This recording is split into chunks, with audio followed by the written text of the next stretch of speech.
I'm your host, Raven Echo. Thank you for joining me today. Please like, share, and subscribe. I'm on Spreaker, Spotify, Stitcher, Apple Podcasts, Google Podcasts, Mixcloud, Castbox, and YouTube. Come follow me on Instagram at ViceCubes, where I often share pics that correlate with each episode. And come visit my website at vicecubespodcast.com. You can also send me an email at vicecubes@gmail.com. Today I'll be talking about a 1992 murder that shook the Big Island of Hawaii. Listener discretion is advised. On the evening after Thanksgiving, November 27th, 1992, just before 9 p.m., along Highway 11 just above Mountain View in the Puna district of the Big Island, motorists drove through torrential rains. It was a dark night, and the downpour made visibility difficult. Several calls were made to 911 with the report of some type of car accident on the side of the road. Witnesses reported seeing a tan Ford van on the side of the road faced against traffic, jutted up against a muddy bank. Witnesses reported seeing a man trying to perhaps change a tire. They weren't really sure what he was doing, but noted that he seemed angry and waved off help. The man they saw was 42-year-old Kenneth Mathison. Kenneth Mathison was a sergeant with the Hawaii County Police Department. He had been with the department for 25 years. He was also a contractor and dabbled in real estate. He was married to 52-year-old Yvonne Mathison, who was a maternity nurse at Hilo Medical Center, and she was also a hostess at Ken's House of Pancakes. First responders on the scene reported rolling up on the van and seeing Mathison in the back of the van cradling the bloodied body of his wife. He told them that he had accidentally struck her with their van. A paramedic said that Mathison was sobbing. The paramedic did a brief exam of Yvonne and quickly determined that she was deceased. He told this to Mathison, who then became extremely distraught. The two police officers who were first on the scene said that there was a lot of blood in the van and on Mr. and Mrs. Mathison. The Mathesons had been married to each other twice. Their first marriage ended in divorce years earlier. They reconciled and remarried each other in 1991. Yvonne had 2 children from a previous marriage, and the Mathesons had 1 son together. Their relationship reportedly had been very rocky.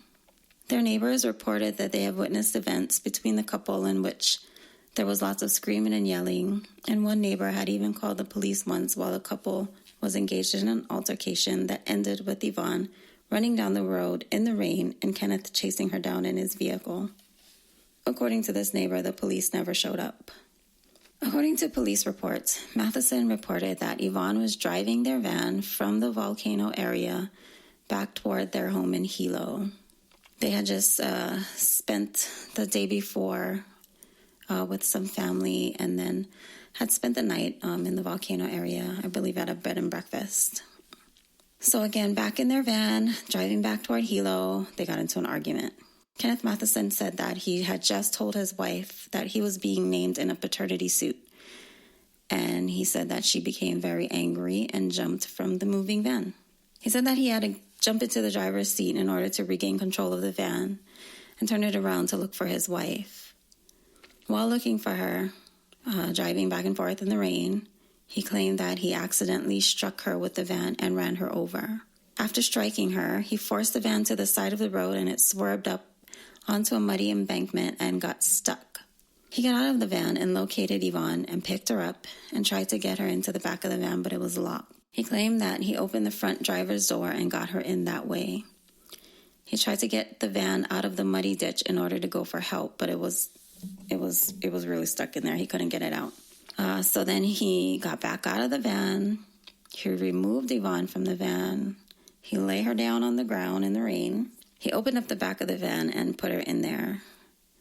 He used a 15-foot length of yellow crime scene rope to secure her while he once again tried to get the van out of the ditch.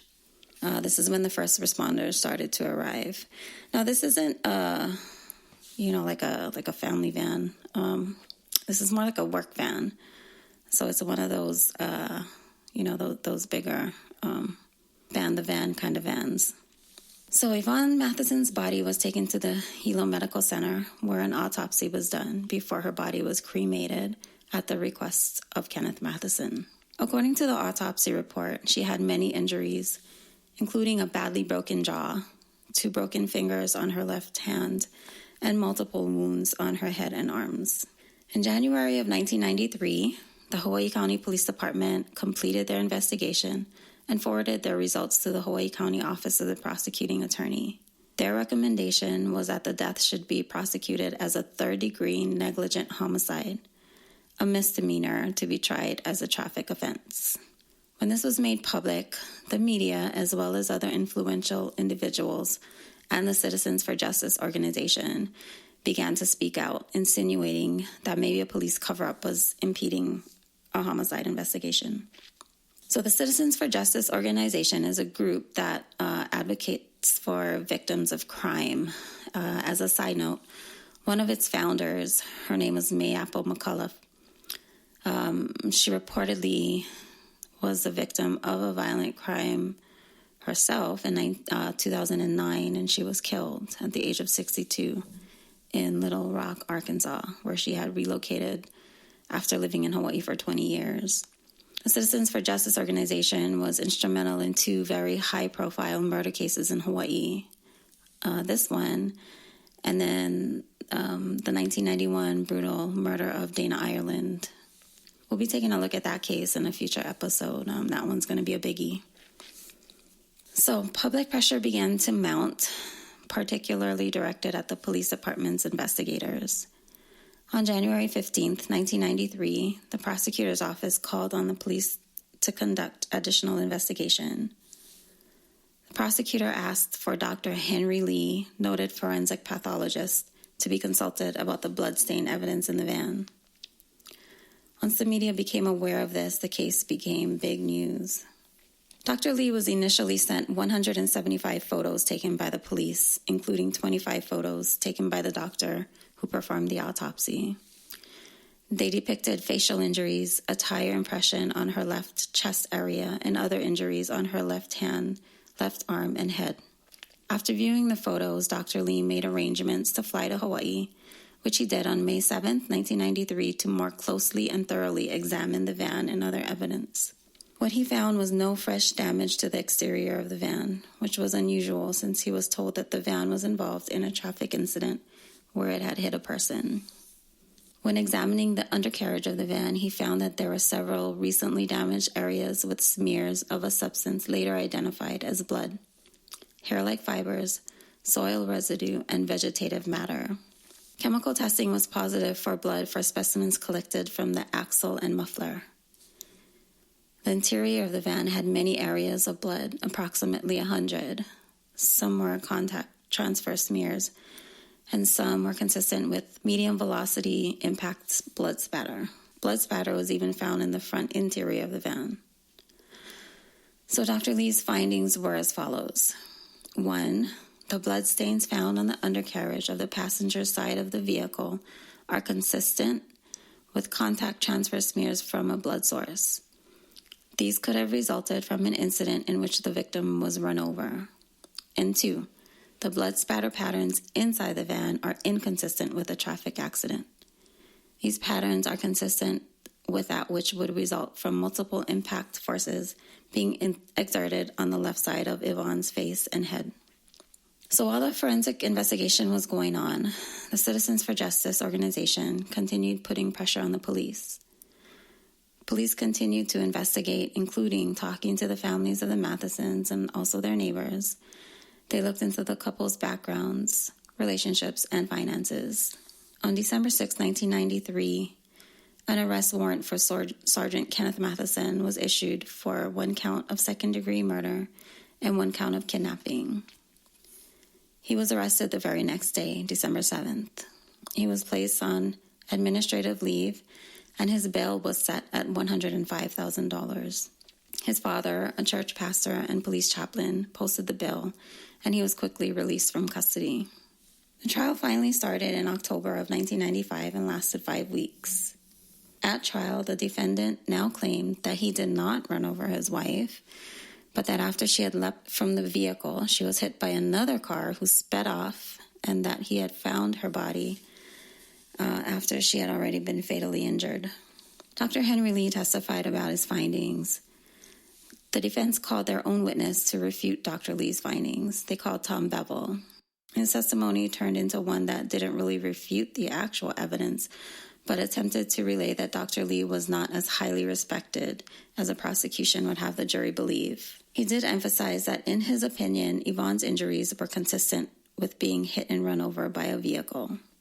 A doctor for the prosecution, Dr. Spitz, testified that the injuries to Yvonne's head, one particularly severe wound, tore through the skin on the side of her head and caused a severe skull fracture. He says that this type of wound could not be made by a car, but rather was inflicted by an instrument, perhaps something like a pipe with a threaded end. He also testified that the blow to her arm was consistent with a defensive wound, like she raised her arms to protect herself from her assailant. Now, at trial, the prosecutor introduced evidence that Mathison had taken out life insurance policies on both himself and Yvonne prior to her death. The net breakdown of the policies on Yvonne are as follows. Now, get this, guys. If Yvonne were to die, Kenneth would receive $400,000. If she were to die by accident, he would receive $595,000.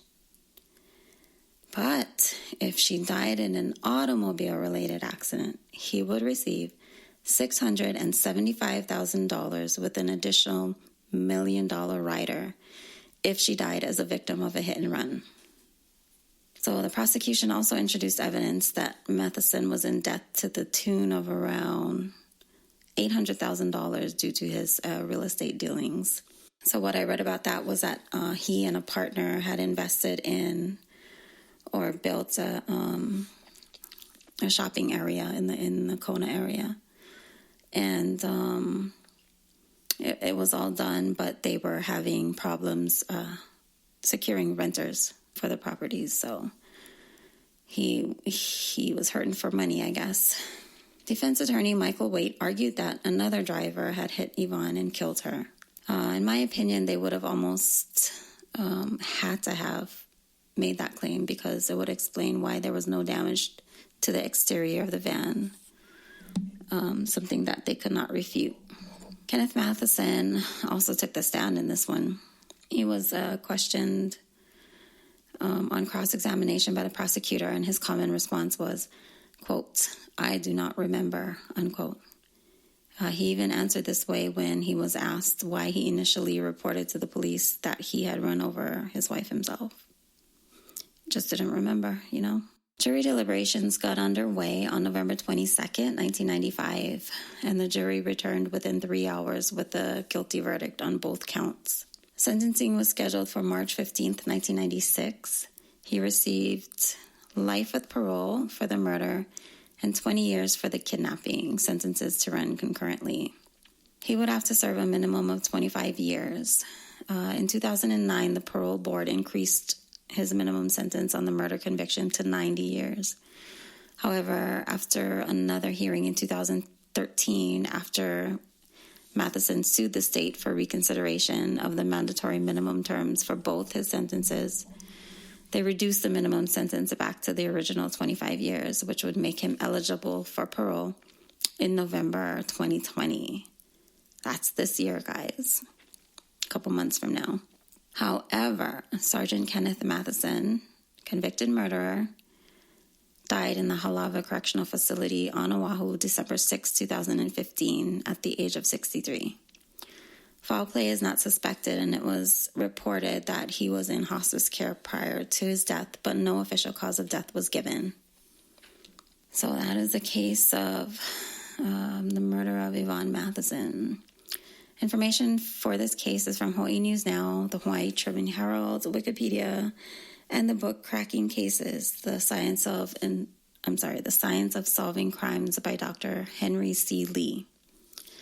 Now, Dr. Henry Lee, I'm sure a lot of you guys have heard of him. He's a forensic scientist that performed the blood spatter pattern analysis in this case. He's one of the world's foremost forensic scientists and is the founder of the Henry C. Lee Institute